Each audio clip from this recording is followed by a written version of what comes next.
Bahkan baru kali ini ditanggapi serius oleh Dewan Perwakilan lah gitu, Majelis Perwakilan gitu. Mudah-mudahan ini bisa ditindak lebih tegas lagi. Ini namanya pelecehan agama. Hola netizen yang tercinta, anggota DPR Mufti Anam ikut buka suara soal isu Isa Zega yang sedang melaksanakan ibadah umroh. Isa Zega yang diketahui sebagai transgender ini melakukan ibadah umroh dengan mengenakan pakaian-pakaian syar'i tertutup seperti perempuan. Mufti Anam merasa miris melihat fenomena tersebut. Ia bahkan berani menyebut Isa Zega sudah menistakan agamanya. Mufti Anam meminta agar penegak hukum di Indonesia segera menindaklanjuti Isa Zega yang dianggap sudah membuat kegaduhan. Sebelumnya, Isa Zega banyak membagikan momennya ketika beribadah umroh di media sosialnya. Hal ini pun menjadi sorotan netizen yang berbakti. Nah, gimana nih menurut netizen yang terhormat? Silahkan berkomentar ya. Seorang influencer transgender Isa Zega alias Mami Online diduga menistakan agama. Kasus ini mendapat atensi dari anggota DPR usai bergulir cukup ramai di media sosial. Anggota DPRD dari fraksi PDIP Mufti Anam dalam postingannya menyayangkan kejadian tersebut. Ia mempertanyakan kenapa bisa seorang laki-laki lolos mengenakan pakaian perempuan saat umroh. Mufti meminta Isa Zega untuk segera ditangkap beserta penyedia jasa umroh tersebut. Kasus ini mengingatkan dengan kasus transgender asal Malaysia, Nur Sajat, yang ditangkap pihak berwajib Malaysia kelantaran berpakaian seperti perempuan saat umroh. Siapa sih Sarul? Isa siapa? Isa Zega, ya kan?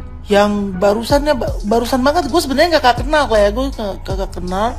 Scroll TikTok lagi sambil mijit nih, tiba-tiba muncul banyak banget sekarang pemberitaannya. Dia itu ternyata seorang laki-laki tapi pergi umroh dengan pakai hijab layaknya perempuan.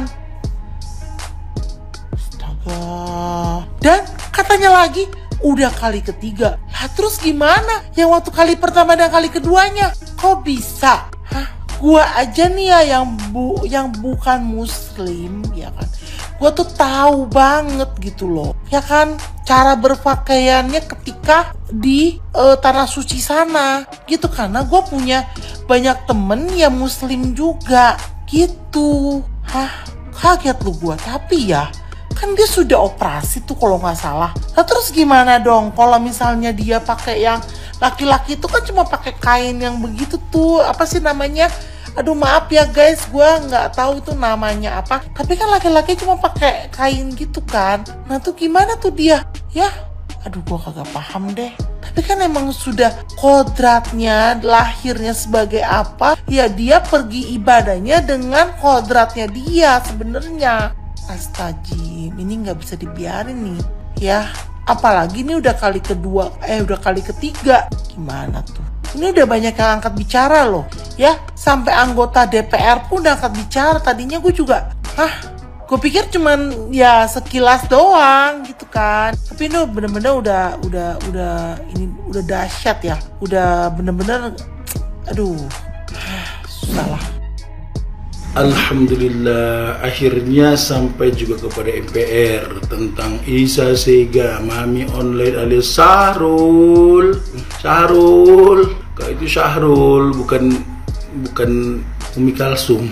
Jadi ini yang kesekian kali yang dilakukan Isa Zega ataupun Mami Online. Dia umroh memakaikan hijab syar'i, datang ke kota suci Makkah, dia berumroh. Heran gitu, bisa lolos gitu. Ini sudah banyak jadi kontroversi di kalangan netizen.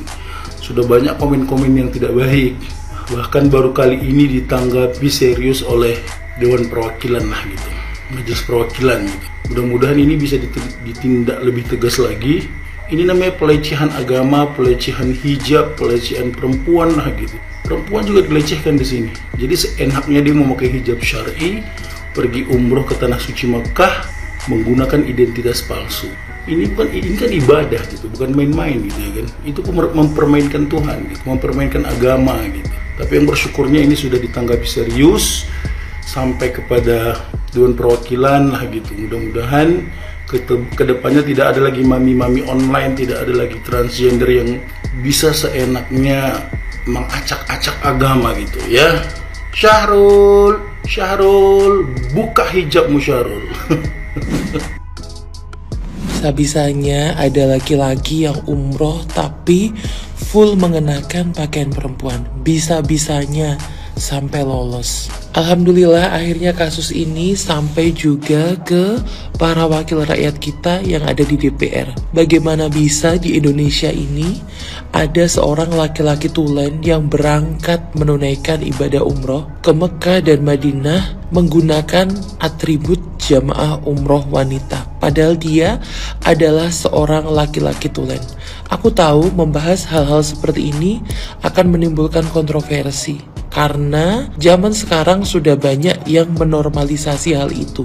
Padahal di dalam agama Islam hal ini sangat amat tidak diperbolehkan. Kalian tahu nggak? Kalau sampai ada seorang laki-laki yang berangkat ke Baitullah menggunakan pakaian perempuan, maka apa yang terjadi? Aku sampai scroll videonya, ternyata dia melaksanakan mikot, mengambil niat dengan pakaian wanita. Padahal dia laki-laki.